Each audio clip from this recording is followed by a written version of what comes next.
Jésus-Christ. Fais 5 amen 3 fois. Amen. Amen. Amen. Est-ce qu'on peut acclamer Dieu? Maintenant, pour les enfants, est-ce qu'on peut mettre sa colline? Nous ne pouvons pas les autres. Donc, pour les autres, est-ce qu'on peut mettre sa colline? Alléluia. Je dis merci à Dieu.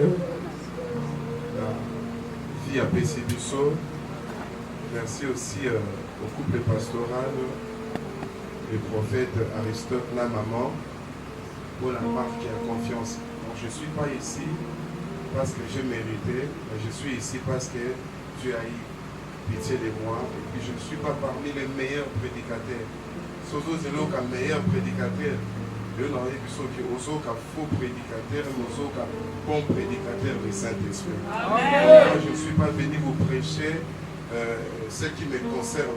Mais ce soir, je suis venu vous prêcher ce que le Seigneur a voulu transmettre à son peuple. Merci aussi à toute l'Église, à toute l'équipe qui accompagne la vision. Que Dieu vous bénisse. Amen. Alléluia. Amen. Donc avant de faire dans la Bible, la Bible la Bible, ce qui occupe la Bible, on a d'autres qui ont la sac, mais la Bible tigaki. Quand on a qui la monnaie bâtonnion so baso ya côté les mains moko tout le monde qui la quitte la mémie. Donc aidenga tout élément pour honorer parole à Nzambe. Galates chapitre 4. Le verset 3 jusqu'au verset 5.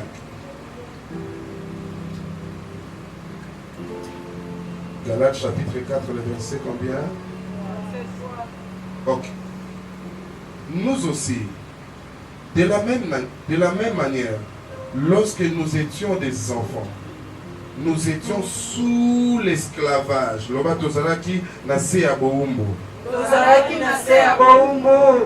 Nous étions sous l'esclavage des rudiments du monde. Verset 4. Mais, lorsque les temps ont été accomplis, Dieu a envoyé son Fils, né d'une femme, né sous la loi. Verset 5. Afin qu'il racheta ceux qui étaient sous la loi, afin que nous ressuscitions l'adoption. Totangi Hébreu, dernière lecture, Potosilisa, Hébreu chapitre 9, le verset 15. Pour les autres, Borotan Natina 21, Nandaku. Hébreu chapitre 9, le verset. Ok, pardon. Et c'est pour cela qu'il est le médiateur d'une nouvelle alliance, afin que la mort étant intervenue pour les rachats des transgressions commises sous la première alliance, ceux qui ont été appelés reçoivent l'héritage. Reçoivent quoi? L'héritage éternel qui leur a été promis. Parole du Seigneur. Amen. Merci, je vous prie de reprendre place. En fait, nous allons consulter à l'équipe, on va prendre le Belabino, c'est Makambo Etali, le sang de Jésus, la délivrance par le sang de Jésus. Alors, donc, vous avez déjà une information délai concernant Makila et voir tantôt Sanbela. La modératrice a dit que si je suis concerné Makila et les gens priaient tellement et j'ai compris que nous avons informé concernant Makila. Mais j'aimerais aussi ajouter ma information. Oh, peut-être mais mon sous pensa m'a inspiré. Pendant que j'ai préparé ces messages, je disais waouh! Un message à Bouezara sur l'église. Et ça qui est derrière toi? Et ça va des mois pas zouzou. Et ça va et c'est libre. Mais par message pour l'église c'est long.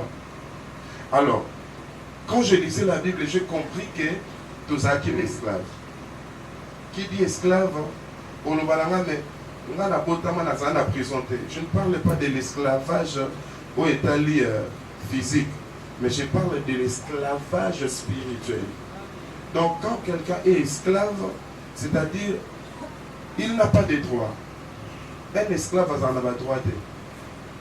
On a comme na âge 40 ans na bala. Wana ozolo wanga tant que moto asa libre. Mais moto asa esclave. C'est le maître qui décide où esengeli alata, où esengeli alia, et si que esengeli alala, quand est-ce qu'il doit dormir, quand est-ce qu'il ne doit pas dormir. Donc l'esclave n'a pas de droit. Esclave azarana oui, azarana non te. Donc nous sommes lobana yo, mi finga ou mi finge oui. Ozarana mabe, lobana oui. Donc esclave c'est comme ça. C'est quelqu'un qui ne refuse rien. L'esclave n'a que des devoirs, mais ça n'a pas droit. Il y a certaines personnes, quoi qu'il prie, mais malgré qu'ils prié, Azara n'est qu'un esclave. Donc Azara n'a droit à balader, mais Azara n'a droit à soyez pas moi dans mon bal moko, à sombele des noms à Sakai na yatiki.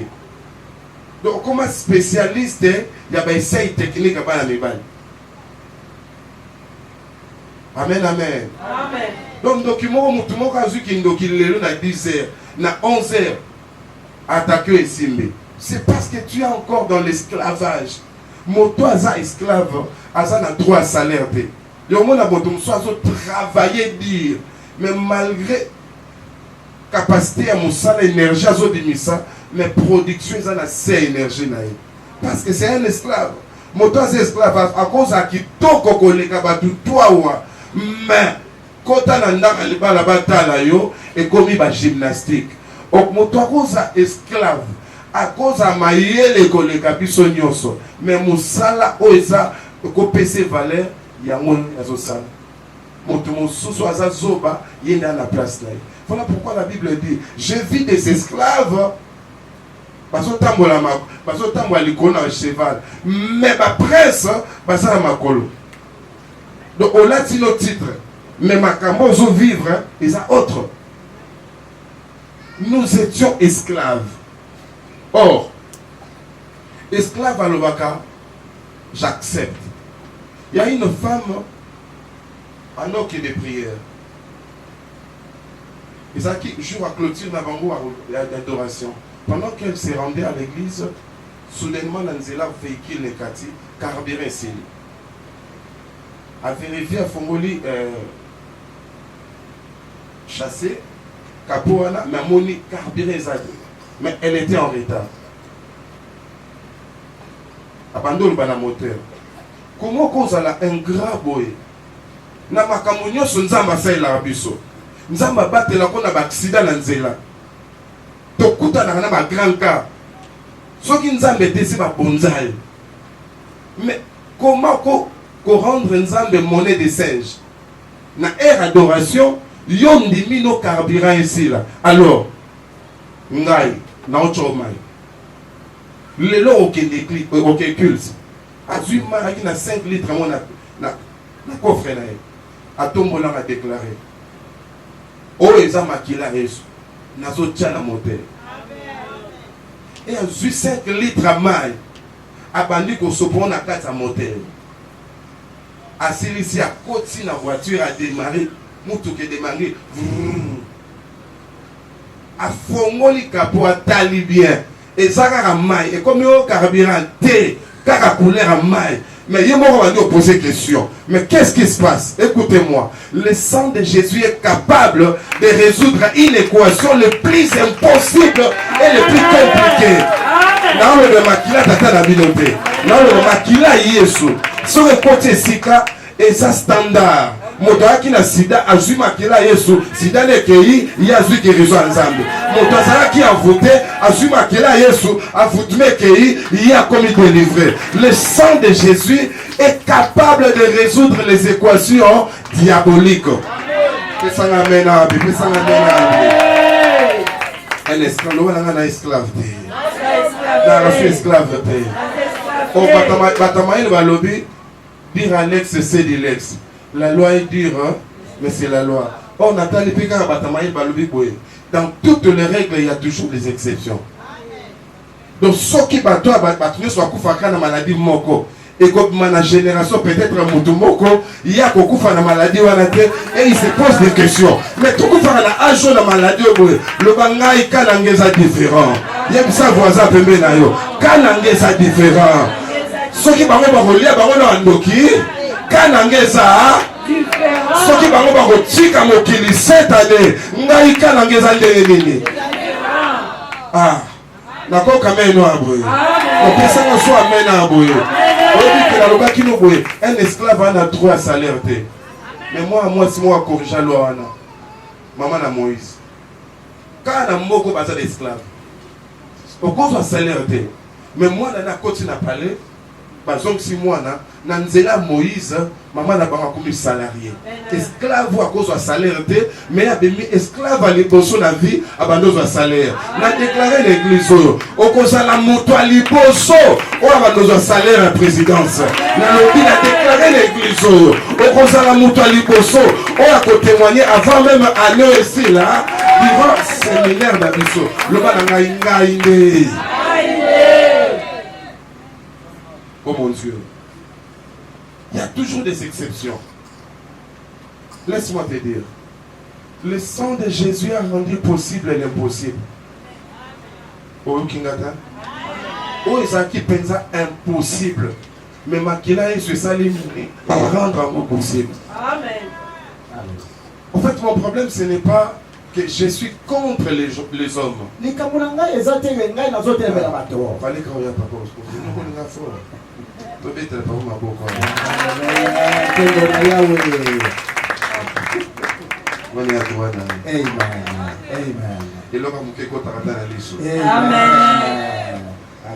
Donc le sang de Jésus a rendu possible l'impossible. Écoutez-moi, le sang de Jésus a mis en valeur les testaments. Les testaments. Laisse-moi te dire. Nous jouissons des deux testaments. Quelqu'un peut me regarder pauvre et me mépriser. Oh, il ne sait pas. Je suis un héritier. Un héritier peut marcher à pied. Mais dans sa poche, il a une lettre de testament. Vous pouvez l'insulter. Piéton, la manière dont tu t'habilles. Mais ils n'ont pas des informations. Écoutez-moi, le diable ne connaît pas tout. Quand il te combat, il ne connaît pas que dans ta vie, il y a eu un homme qui a écrit des testaments. L'Ancien Testament et le Nouveau Testament. Or la Bible me dit, tant que le testataire est encore vivant, le testament n'aura pas d'effet. Mais une fois, le testataire meurt, alors le testament devient validé. Alors qu'est-ce que le testataire a dit? Je vais te rafraîchir la mémoire. Qu'est-ce que le testataire a écrit dans le premier testament?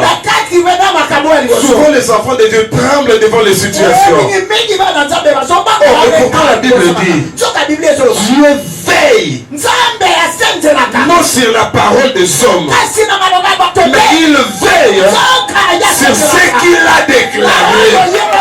Si c'est lui qui l'avait dit, il sera derrière cette parole pour le soutenir. Alors, qu'est-ce que le testataire a dit? Jérémie, chapitre 1er, verset 19. Avant qu'il meure, il a dit, ils te feront la guerre. Ils te feront la guerre. Mais ils ne te vaincront pas. Car je suis avec toi pour te délivrer. C'est dans le premier testament. La guerre viendra. Mais le Seigneur ne permettra pas que tu sois vaincu. Est-ce que je parle au vainqueur ici? Est-ce que je parle au vainqueur ici? Deuxième article dans le testament. Exode chapitre 23 verset 26. Avant de mourir, il a écrit, il y aura dans ton pays autrement dans ta famille, ni femme qui avorte, ni femme stérile. Qui l'a dit? Ce n'est pas toi, ce n'est pas un médecin, c'est le testataire. Il a dit, dans ta famille, il n'y aura pas de femme stérile. Dans ta famille, si quelqu'un est grosse, ça sera juste à la maternité.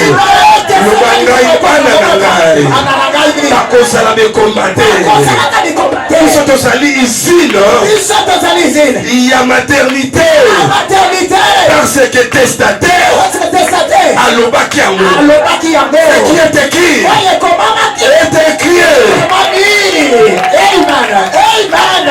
C'était dans le premier testament. À chaque fois le diable viendra. Rappelle-le. Je suis l'héritier. Dans le premier testament, mon père, avant de partir, il a écrit ça. Non seulement il a écrit, il a scellé par son sang précieux. La signature, c'était le sang. Troisième article que le testataire avait écrit avant de mourir. Oh mon Dieu. Deutéronome 28 verset 7. L'Éternel te donnera la victoire sur tes ennemis. Quel ennemi? Les ennemis qui se lèveront contre toi.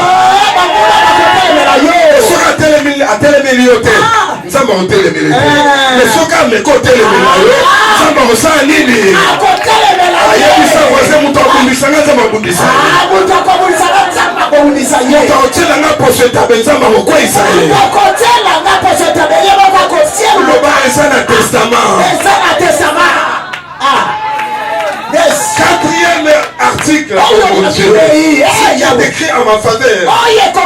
Deutéronome 28 et 13. L'Éternel fera de toi la tête et non la queue. Tu seras toujours en haut et tu ne seras jamais en bas.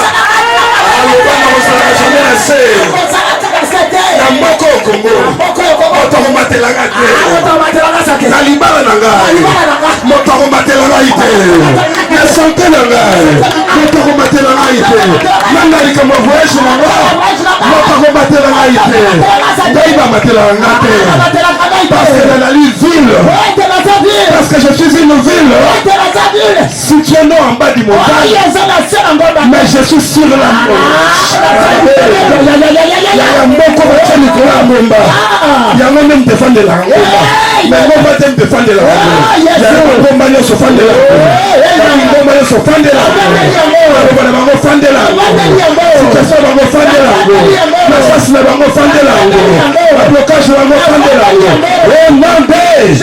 Jésus-Christ. Oh Jésus. Alléluia. Oh Jésus. Cinquième article. Avant de mourir, il a écrit Psaume 82. 82 verset 6a. Vous êtes des dieux. Dieu tout-puissant nous a légué une partie de son autorité. Avant de mourir, il savait que le diable va s'élever. Alors il nous a donné une position. Tu ne pas se celle du diable. Je ne suis pas un homme de ma famille. Moi je suis un Dieu. Tel qu'il est, tel que je suis. S'il est le feu dévorant, moi aussi je suis le feu dévorant. S'il est intouchable, moi aussi je suis intouchable. La Bible dit tel qu'il est, tel que je suis. Je ne suis pas maladie. Parce que Dieu n'est pas maladie. Je ne peux pas être vaincu. Car Dieu ne peut pas être vaincu.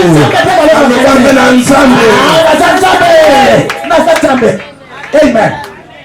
Amen. Pharaon Nzambe na kwa na ye. Babengaki Nzambe na kwa na ye. Mokolo ngai Moïse na otema na ko corriger divinité. Amen. Amen. Pourquoi Nzambe alingaki te abi je suis descendu en Égypte. Mais siko soki ngai na keka na casquette ya Nzambe. C'est-à-dire na ko dealer na catégorie mona na Pharaon. Abino un petit joueur. Faut na zule muto ya bokola na ndako na PC position. Azwa position. Taka kotelema. Amona kambo. Mais banisala parce ça ce n'est pas un Alléluia. Ça ce n'est pas un Moïse. Écoutez-moi. L'onction de Dieu s'attache à toi. Afin que ceux qui t'ont vu faible voient une personne puissante. J'annonce à quelqu'un. Nous sommes de Dieu, non s'autoproclamer. Mais c'est le tout puissant qui nous a établis. Nous sommes des dieux différents, mais des dieux qu'on n'adore pas. Nous sommes des dieux adorateurs. Qui adorent le seul Dieu. Comment ma cambo nous se comment pour nayo? Beaucoup ma cas sur problème gabo.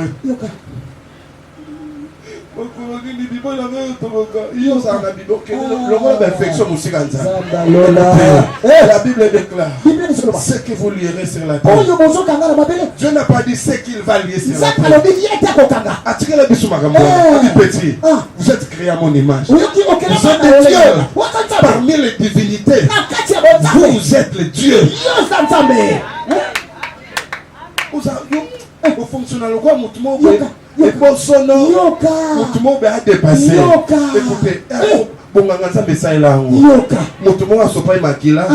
A commis ça au royaume des sacrificateurs. Un sacrificateur sans sacerdoce. Il a foutu. Ça, bon, vous n'avez remarqué la famille.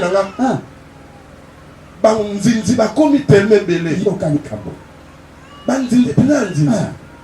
Oh, n'habille jamais. Oh. Quand est-ce que ça là dans les leçons m'a déçu, dis-moi continue à ça. Yoka baby si c'est bien. Baby si c'est bien. Ah ya. La Bible qu'on a pinanga akoya.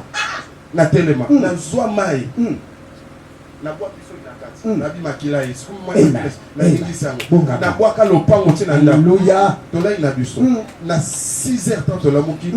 Domestique bon na biso. Abenga chambre maman. Nini susu abini boîte.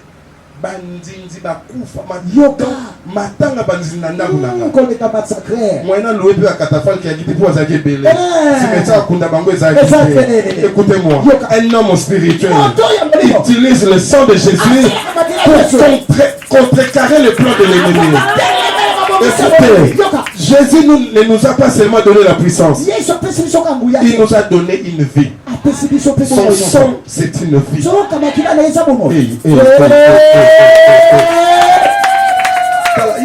le plan donneur du sang. Mon athée donneur du sang, ça m'a créé les nios. Après ça, quand on a et puis on a la sardine. Après ça, on est. Comment les gars, afin de la brûler,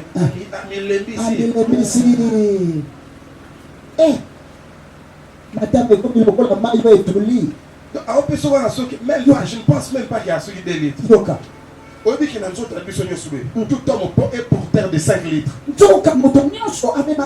Mais à 5 litres. Le corps humain, l'homme est porteur de 5 litres. Donc, donneur de sang, papa ça a 5 litres. Papa ça a ndambo. Mais oh yanga y donner. Après ça a ndambo. Avida makila ne. Avida ça. Alléluia. Avida makila ne. Avida qui nous a famille. Avida makila ne nzongo. Avida malédiction. Avida makila na ye. Pour que maladie n'a pas soit. L'apôtre Paul dit, ce n'est plus moi qui vis. Mais il vit au travers de quoi? Au travers de son sang mort. Diabolique, à swinga, à remettre la makila nanga. Normal.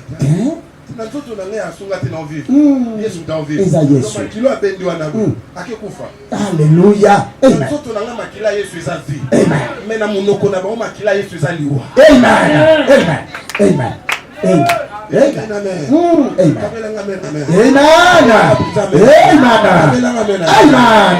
Amen.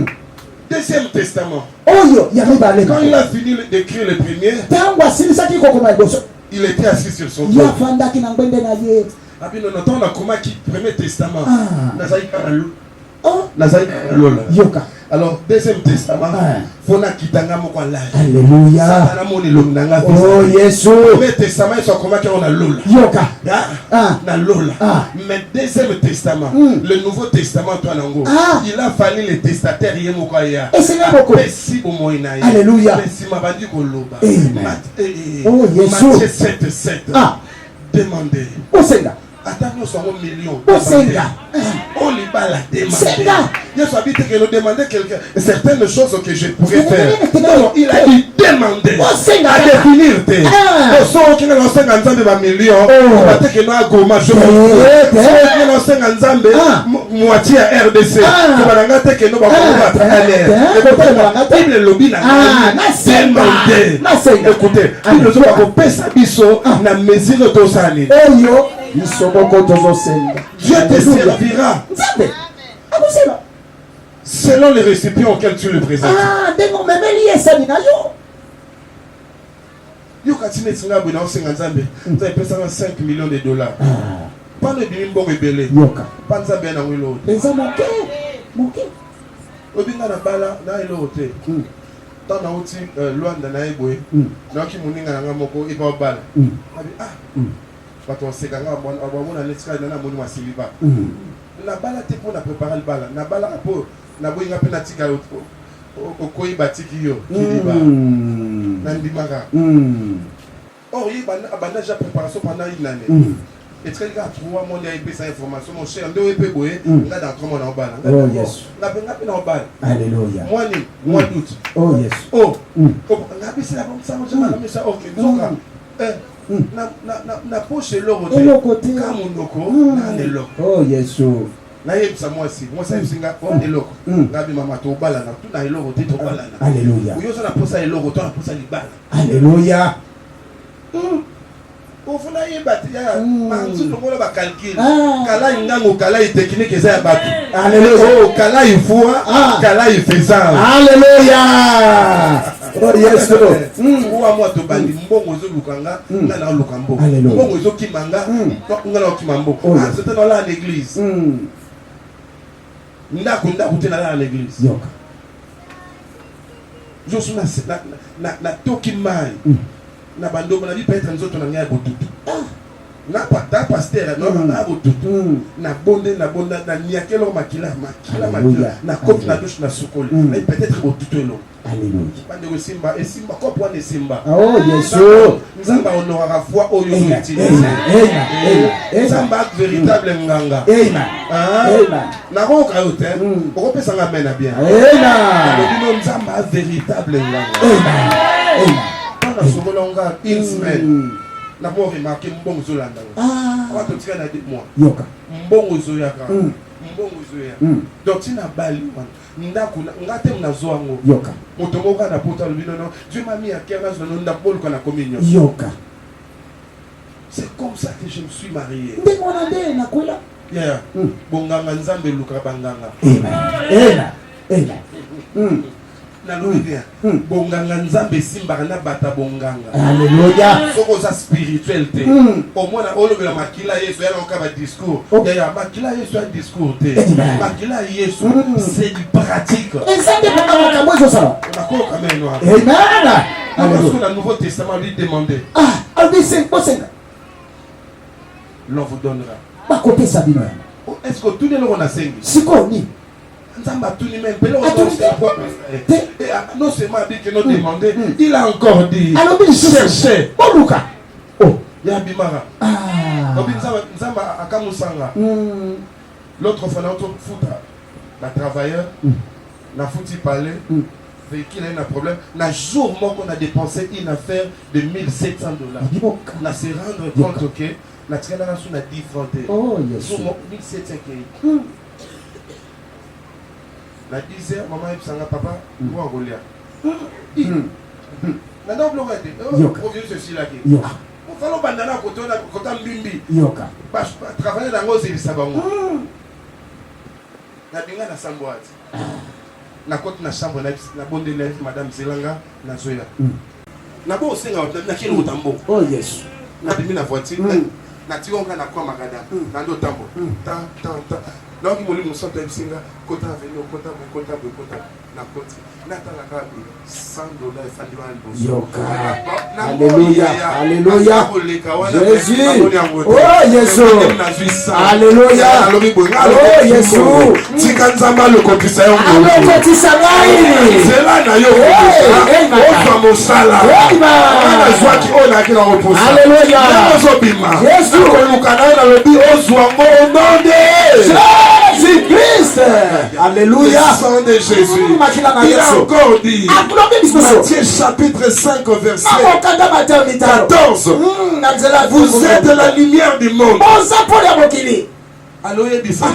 Oyena molili na yo masque de vieso kili langa. Yoka. Est-ce que là tu serais moi elamba? Na lumière. Na lumière. Pour la famille nanga. Pour la famille nanga. Partout na okota. Partout na okota. Na lumière. Na lumière. So écoutez-moi. Moïse okoto. Papa. Afandi liboso nzambe. Yoka. 40 jours. Azongi. Elongine komi moi. Yoka. Bato akotalete. Yoka. So biso to fanda na nzambe na 40 jours te. Oh yes. Biso to fanda na ye. C'est qu'on a écoutez-moi. Donc Moïse akota. Alléluia. Akota liboso nzambe na accès moko limité. Oh Jésus. Mais biso cet homme a déchiré le rideau pour que notre oh Jésus. Alléluia. Alléluia. Chaque seconde, chaque tiers. Alléluia.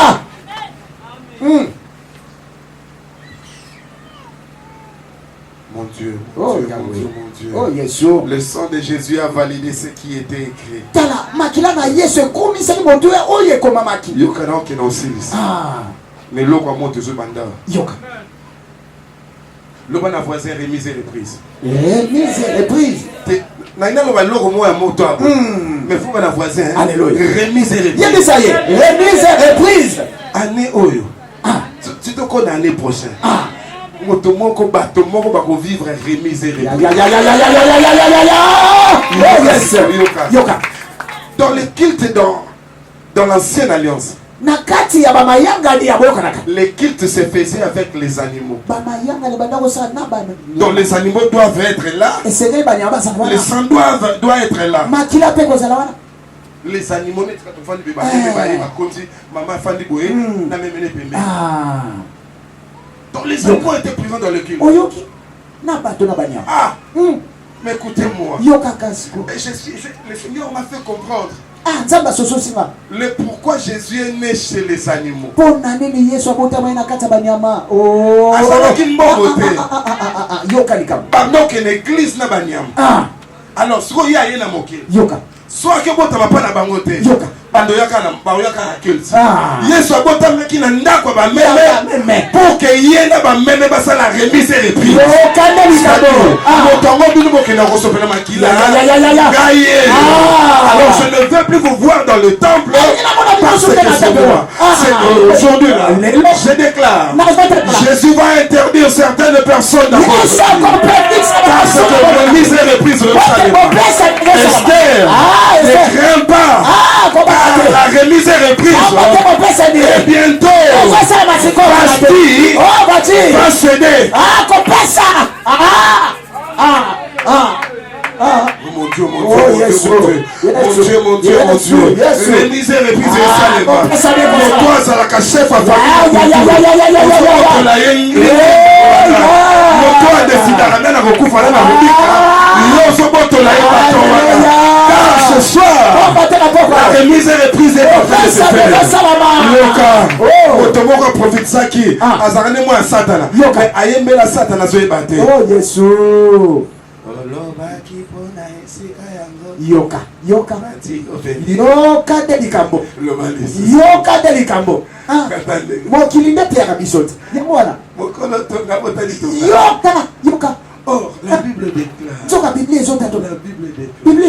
Les cieux sont les cieux des dieux. Mais il a donné La terre. Il a donné la terre. Il n'a pas dit il a donné la parcelle. Il a donné la terre. Il n'a pas donné le quartier, mais il a donné la terre, la planète. Dieu n'a pas donné une portion, une demi-parcelle ou un quart. Et Dieu nous a donné quoi? La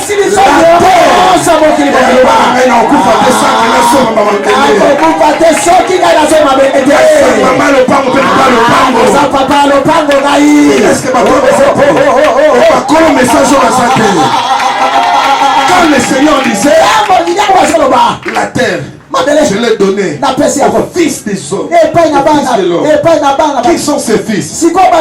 Moi, le prophète, l'interprète, toi qui acceptes ce message, Dieu nous a donné la terre. Voilà pourquoi dans Luc 10 et 19, parce qu'il nous a donné la terre, il nous a donné le pouvoir de marcher sur les serpents.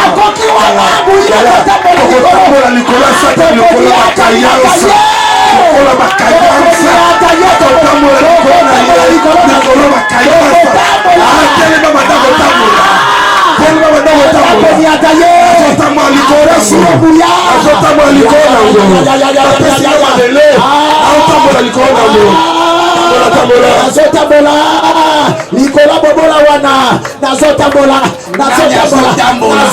Nicola Bokono wana nazotambola au fils de l'homme, nazotambola au fils de l'homme. Après ça on m'a mêlé,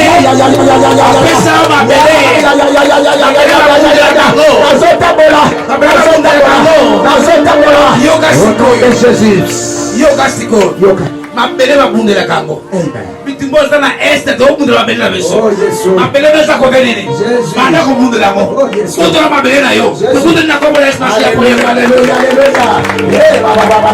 bundela mabele na yo bundela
Oh yes. Abi makila na biso ba limite. Oh yes. Oh yes ba limite te. Jésus.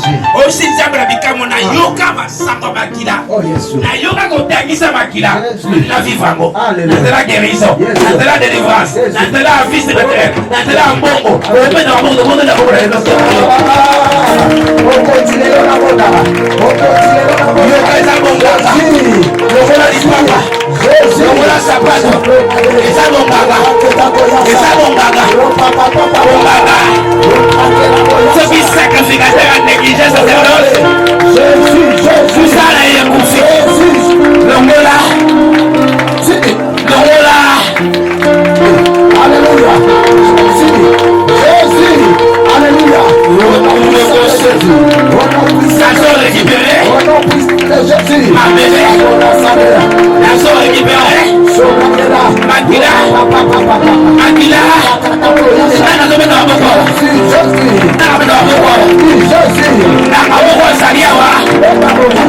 que Takamo Zaliawa? Est-ce que Takazaliawa? Est-ce que Takazaliawa? Est-ce que Takazaliawa? Makila Yesu Christ. Makila Yesu Christ. Je prie sentir la superficialité, la profondeur, la vie vraiment savait Makila. Saba Makila.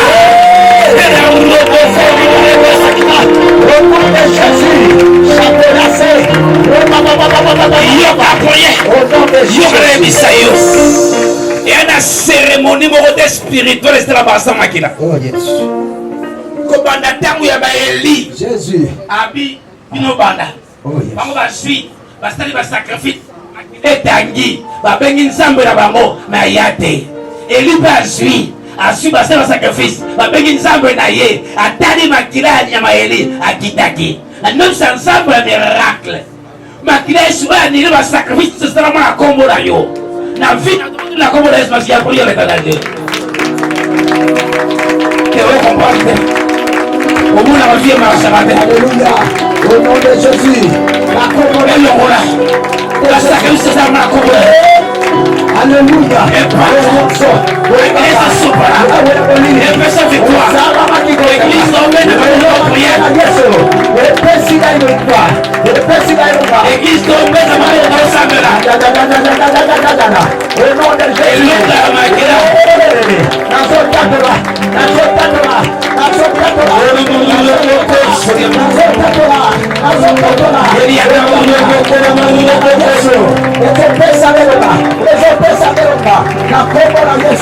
Au nom de Jésus, au nom puissant de Jésus, dans le nom puissant de Jésus, la combo la Yesu, l'élo,